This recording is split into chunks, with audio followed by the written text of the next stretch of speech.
Students, welcome to the lecture on this course on AI/ML in materials engineering. So far we have learned some basic aspects of AI/ML, how it can be useful in materials engineering. So now it is important to learn the basics of material science engineering. Obviously, that itself is a big chapter, but we will try to condense as much as possible, so that you get an idea in a minimum number of lectures. Now, before that also I would like to state you a few more things. Each lecture has been divided into two parts. Each part will be of 25 minute duration approximately, so that you can view them at your own pace. That is the main idea. But these two lectures of any lecture, let us say lecture has two parts, they are connected. So, you can actually see that both of them will be linked, but nonetheless they are two parts of the same lecture. Well, first let us see some recap. So, what are the basics of material science engineering will be dealt with? Basically, idea is to connect the structure, property, processing, co-relationship. You know, if you want to make something, some component, you want to manufacture parts of the components, and parts of the components are manufactured using certain processing routes, and this processing route will have strong influence on the structure of the material. We will define what we mean by structure little later, but processing routes will have a strong effect on the structure of the materials, and structure of the material in toto, or rather in conjunction, will affect the properties and the performances of the system. That is why it is important that we first understand structure, and then we will understand how we can control the processing conditions of any route to obtain a specific structure, so that target properties can be achieved. Remember, ideal goal of or main goal of AI/ML is to discover new materials with target properties. So, if you want to discover new materials with target properties, we need to know how these processing routes are going to affect these structure. That is the basic objective of this part of this course on basics of material science engineering. So, what are things we need to learn here? First is fundamental of structure and fundamentals of properties of materials.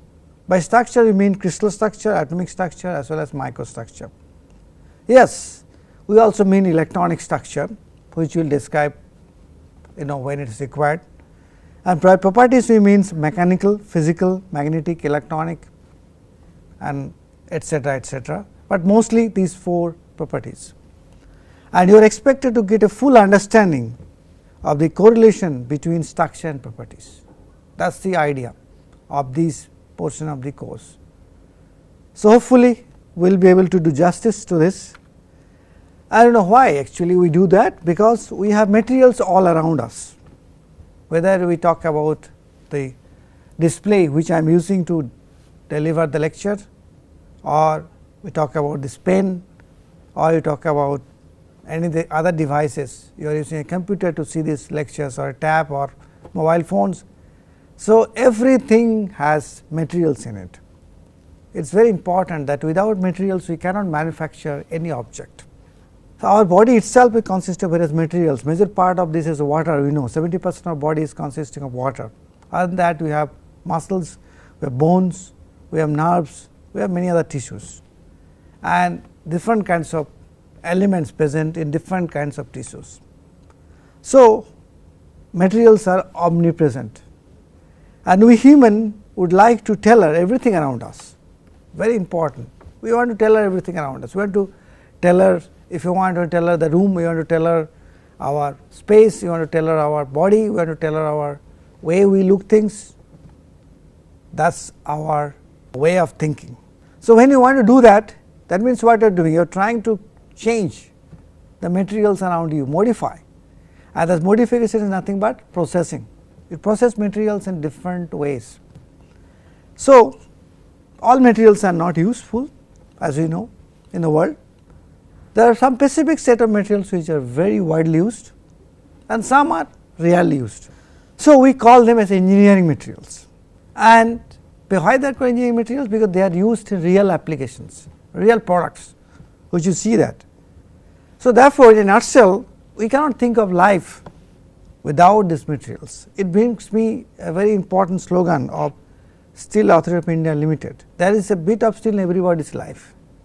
So, that means steel is present in everyone's life, small or big. The steel is the most important material. I mean to say steels which are widely used in all kinds of applications, structural, functional, everything. Well, to give you more importance on this topic, let us talk about how the use of material has changed over the time. I gave this example in the last lecture also, let me reiterate again so that you cannot forget. We know that light is produced by different kinds of lighting systems. The first one which came in this world is incandescent bulb, which is nothing but a tungsten filament kept inside a evacuated glass or quartz or glass actually, and once current is flown through this tungsten filament, it glows. That is how you get the light. So, now the question is, this light was discovered long back in the last part of 19th century, about 1895 or something by Sir Thomas Alva Edison. That is a major discovery in the history of science, but we rarely use this incandescent bulbs nowadays. You will find very rarely. There are many reasons. First of all, they are energetically very intensive. Secondly, we are not happy with the design. Third, it does not give you the effect of light you want, same way like the modern day lights. So, that is why we have the what is called fluorescence bulb, or rather we have a new concept called compact fluorescent bulb. They are compact. What do you mean by compact? They are very small size. The tube lights, what we call is popularly, they are tubes long and they need to be fitted. On the other hand, these compact fluorescent bulbs are basically very easy to plug in and use it. Remember, these are actually fluorescent bulb. Why? Because they fluoresce. So, it has a coating inside this tube or compact tube, and it is filled with gas. So, when we apply voltage, the gas undergoes charging and discharging, or rather it undergoes charging, we can say. Because of that, electrons are produced, and these electrons then hit this coating surface, and the coating surface then generate light. That is what is called fluorescence. I do not discuss in detail, but we are not actually, we are seeing this kind of lights in our home nowadays. So, therefore, from tungsten filament to the fluorescent bulb, there is a huge change of use of materials. In tungsten filament, we need only a filament and a glass, okay, with a particular shape. But in fluorescent bulb, you need a coating material, you need to have a compact tube, you need to have a gas. So, the application of materials changes, or rather new materials are used. Now, of late we see also light emitting diodes as a source of light, and these actually are widely used more because they are energetically very efficient. Compared to the incandescent bulbs, these can consume only about 5 to 10% of the energy, and they produces also bright light. And most of the cases we use white light color, or rather light coming out from the bulb are white or yellow, but all kinds of colors can be produced by using diodes, and they are all semiconductor devices, nothing but semiconductor devices, solid state semiconductor devices. So, we could see from 1890s to till today, almost 30 years, there is a huge change of lighting systems or lights, and this is possible only because of discovery of new materials. Only in 1950s the diodes or semiconductor devices was discovered, to be specific 1953. So, therefore, in last 75 years the changes of technology has happened, so much so the material use has been changed. Next example, which will show you, is a vacuum cleaner. I have shown you in first couple of lectures. Vacuum cleaners are used in home or industrial area also to clean things, right. We look at vacuum cleaners for the last 115 years, from 1905 to 2020. First vacuum cleaners are made by wood, largely made of wood and leather, and they are hand powered. And then 1950s we have a cylinder cleaner, and that was also did not stay long. In another 30 years we have lightweight cleaner almost entirely made up of polymers. So, from wood we started using polymers in about 80 years time, and a centrifugal type dust extraction cleaner which came in 1990s were made up of only polymer and some part of made of metals. But today's world we have what is known as a robo vacuum cleaner. This image is taken from the MI web page. It has laser navigation, turbo suctions, zigzag cleaning pattern, multiple sensing and memory things, so many features are available, and it came hardly about 5 years back. And you can see that how the technological change has led to different kinds of use of materials, woods to polymer to metal, and even semiconductor driven, AI driven rather vacuum cleaners. So, we have seen a massive change in 115 years in terms of vacuum cleaners. This is only possible because of the discovery of new materials and associated manufacturing technologies. So, therefore, I would say that you can clearly see how this is listed here, from hand power to about centrifugal dust extraction cleaner, wood to polypropylene or polycarbonate was completely the main material used in case of the centrifugal dust extraction cleaners, and with a very high power, weight is also reasonably okay. But today's world you have this kind of devices which is very small, unique, used in home nowadays quite a lot. So, my basic purpose of these two examples is to show you that use of materials have changed over the time, or rather technology has demanded us to discover new material. So, new materials are discovered many ways, we have discussed already how. So, now let us talk about engineering materials more. In the stream of material science engineering, we deal with only engineering materials, and we extract material from mother nature, and these materials are then processed to give certain properties. The group of materials known as engineering materials like ceramics, metals, polymers, we have discussed a lot about it. So, if you want to understand the whole subject, what you need to do is you need to understand the basics of materials, and then knowledge on structure, property, processing, as we have talked about it, and that is the material science engineering. And so, therefore, both the knowledge for material science and material engineering are actually put together, or rather put in a melting pot to get what you want to get from material science engineering. So, what are the materials world? Most engineering materials are classified into one of these three basic categories. Metals, we use extensively large number of metals, we will see today. They are naturally available, some of them like gold, silver, and some of them are, most of them are extracted. Ceramics, a lot of ceramics we use today's world.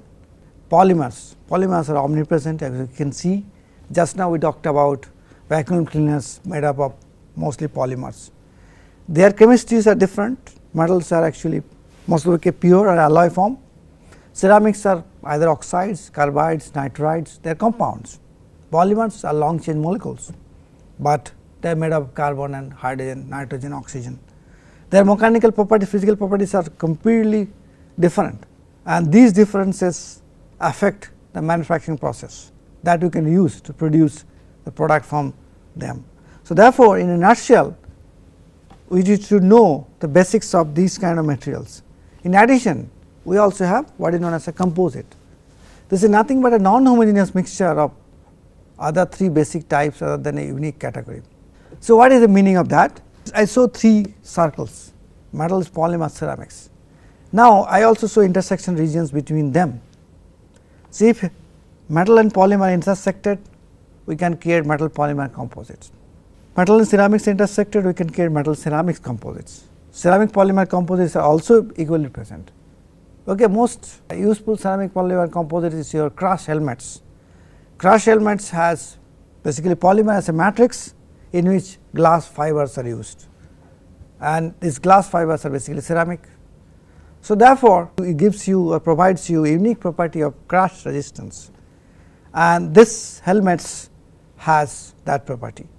So, there are many examples we can quote, but composites are widely used nowadays because of their unique properties. When we mix these two materials together, we get actually properties of both of them. Sometimes we can even get properties better than both of them. So, therefore, these are widely used. Now, let us talk about a little bit about each of these things, because you need to know these materials if you want to model using AIML. Ceramics are actually compounds containing metallic and non-metallic elements. We are not talking about metals as such, because metal can be either pure metal like copper, which is used in electrical wires, or pure silver or pure gold, which is used as jewelry. We do not use actually pure silver or pure gold as jewelry, we mix with something else to impart strengths, but they are mostly pure form of metals. But we also use alloys. Steel is an alloy, okay, by the way. Steel, toluene is an alloy which is used in the plain body. So, we will not talk about much of that, but we will talk about ceramics. Ceramics are compounds which contain metal or semi-metallic elements and non-metallic elements like oxygen, carbon, boron, sulfur, nitrogen. Typical non-metallic elements are these: oxygen, nitrogen, carbon. So, therefore, they can be either oxides, carbides, nitrides, sulfides, they are all called ceramics. For processing ceramics, we can divide into two categories. One is called traditional ceramics like alumina silicate, or modern ceramic like alumina, zirconium oxide, etc. Or we can also have glasses, they are mostly based on silica, like window glass. All of us know window glass is made of silicon dioxide or silica, sodium oxide and calcium oxide. So, therefore, there are two types of ceramic material, one is crystalline ceramics, other one is a glassy or amorphous ceramics. Please understand that in case of crystalline ceramics, atoms are arranged in a very nicely manner, and glassy ceramics atoms are arranged in a random manner, or rather there is no orderly arrangement of atoms in the glassy ceramics. Polymers, actually what are polymers? They are compounds formed by repeating the structural units called Mars. That is why called polymers. Poly means many, Mars means the unit, and these atoms share electrons to form very large molecules. As you know, polymers are omnipresent in our life, we are using polymers for every purpose. So, therefore, there are three main categories of polymer: thermoplastic polymers or thermoplasts we call, they are subject to multiple heating cooling cycles without any altering the structures. The thermoset polymers, they are actually chemically transformed when you heat or cure as a rigid structure, therefore, cannot be reheated or changed or transferred possible. And third category is elastomers, they show significant elastic behavior. Elastomers are actually used as a tire, tube or even elastic bands which use. So, these three categories of polymers are the major categories of polymers. There are other also, they are like biopolymers. So, composites, actually as I told you, there are two types of or three types of or more than that phases are mixed together. Separately they are mixed together, then bonded together to achieve properties superior to each of these phases. Phases are nothing but homogeneous part of the material, such as grains with identical cell structure in solid materials, and the usual structure will consisting of fibers of one phase mixed in a second phase. Wood is the most important composites. It has lignin fibers in a cellulose matrix. If you look at a bamboo, it is basically a composite, and therefore, properties of the composite will depends upon the components, type of compounds are using, shapes of the compound using, and how they are combined. Sometimes they are just combined like a fiber or particulates or many other ways. So, composite itself is a big subject you should understand, but you should know that this kind of materials are widely used, because when you want to discover new materials, when you want to select new materials, you should know what are available in the earth. So, with this knowledge of materials, let us talk a little bit about what kind of structures it has. So, basically everything is made of atoms in this world, and basic structure is called atom. Each atom is consisting of what? It is basically, it has a electromagnetic structure. It has consisting of a positive charge nucleus surrounded by rotating electrons which are negatively charged, and numbers are similar, so that charge is balanced. In the periodic table there are about 100 elements, to be specific 110 elements, and they are actually chemical building blocks of all the metals. So, we will not talk much about the structure of atom, because that you must have studied in your in your schools or bachelors or colleges. So, now in a periodic table elements are grouped into families, and why? Because they have some unique relationships between them, and that is why they are called different groups in the periodic tables. And 70% of the elements in periodic tables are metals, and they are occupied mostly left and the center part of the table. Non-metal occupy the right side, and in between them we have transition metals or zones or semi metals like that. Let me give you example. So, left part is this, okay, you can see they are metals. Our central part also has metals, okay. This part you can see here, these regions are metals. Right side you have what? Okay, you have oxygen, nitrogen, carbon, fluorine, okay. This side you can see also phosphorus, sulfur, other elements. In between you have transition metals, that is what we discussed, right. So, that is what its periodic table is.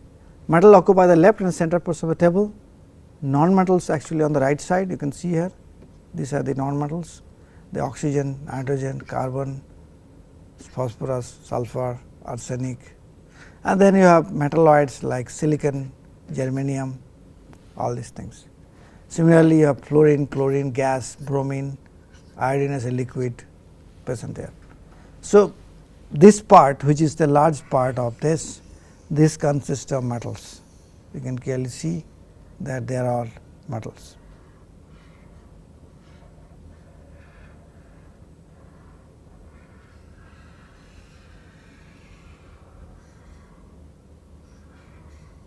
So, that means almost 2/3 of the elements in the periodic table are metals, they consisting of largest part. Well, to give you some examples of other kinds of materials, how the structure is so important, let us talk about it. Structure is what we are talking about it. We will talk about case 1, which is carbon and silicon. There are two different atoms, but similar structure.